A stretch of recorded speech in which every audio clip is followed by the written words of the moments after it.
Well, hello, and welcome to this edition of the Dean's Video Newsletter. Today we're going to be talking about the We Speak results. Many of you will recall having participated in this, both in the most recent survey, but also in 2012.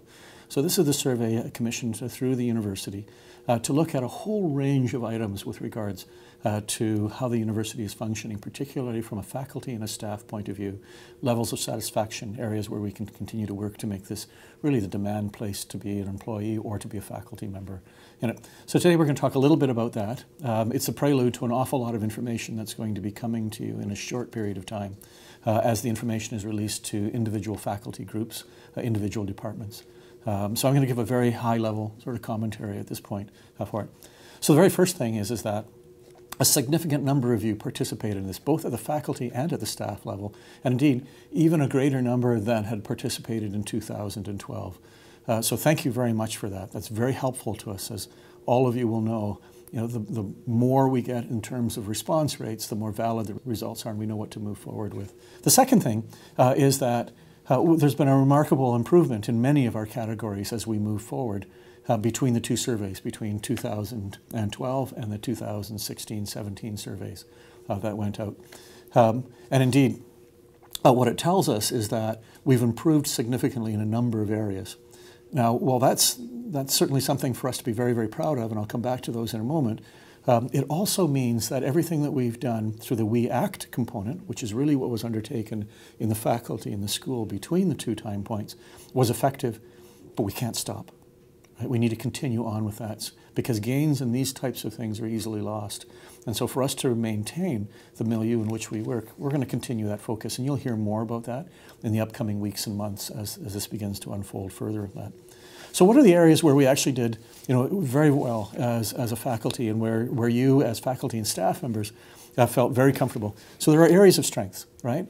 So things such as job safety, really important to us, right? But also clarity of role. So people understand what it is that we're trying to achieve by ensuring that everybody really understands their role and how it works within the organization.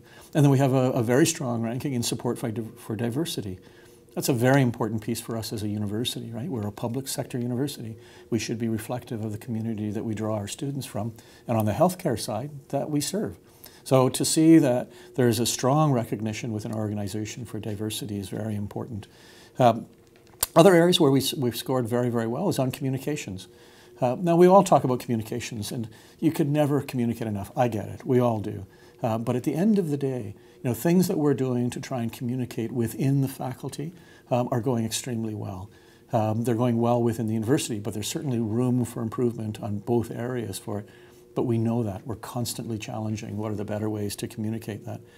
I think certainly on my part and on many of the leaders to see that there was satisfaction with the senior leadership and also faculty and division leadership. That's telling me that throughout the entirety of the organization, whether it be with me, through to our administrative clusters, through to our decanal team, and right into our departments, that people are feeling a level of satisfaction with the leadership that we have in place for the school.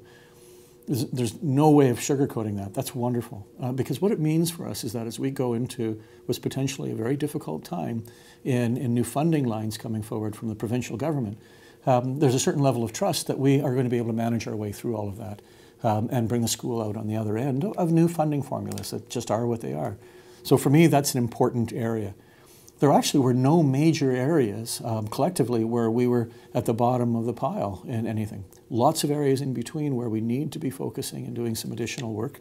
But those are things that are going to unfold as we have these additional conversations coming further. So bottom line is that I'm really pleased with what I was seeing in this survey. Is it perfect? No, that's the purpose of doing a survey. So there's a lot of material that we're going to be able to continue to work with, but the gains between 2012 and 2017 are really impressive to see, really satisfying, and it only tells us that we're on the right track and to continue working along on that track so that everybody within our organization feels that this is where they want to be for that. So that's really all I wanted to say today with regards to that. Lots more information, as I say, coming forward to you in the near future, and I look forward to additional conversations as this unfolds further. So thank you very much. And knowing that you're heading into the summertime, I wish you all a very safe and pleasant summer and look forward to seeing all of you back here when the school year starts up again. And in between the two, enjoy whatever you're doing. Take care.